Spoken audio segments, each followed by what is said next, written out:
We have called the events last night. Eddie, can you fill us in? I seen a stalled freight train outside the Cheyenne Yards last night. Yes.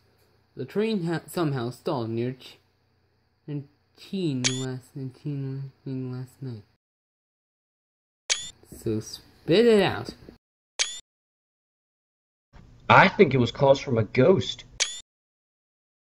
What? You got to be joking.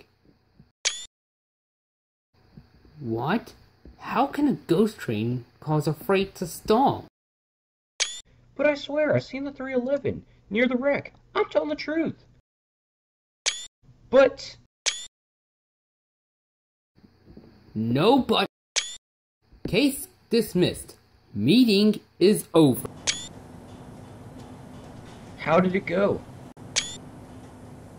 They don't believe me about the ghost of the FEF3 311. I trust you, not them. That's weird. Hey, do you want to go to Spear, Wyoming and see if we can find